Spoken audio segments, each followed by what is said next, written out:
Alright guys, today I'm doing a review of this Mary's Organic crackers. These are on sale, as you can see. But as you can see, it's plant-based and it's vegan. So it says cheese, but it's cheese with like a Z. Think of it that way, okay? So alright.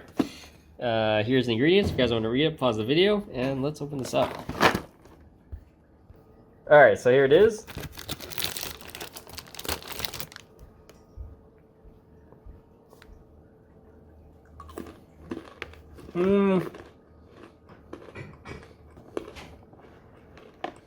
Yeah, so it's crunchy like a Ritz cracker, but it's more dense.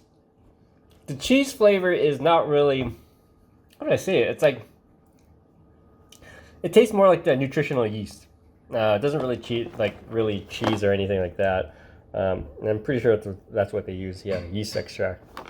Other than that, it's all right, but it's like a dense cracker. All right, stay tuned for more videos, guys.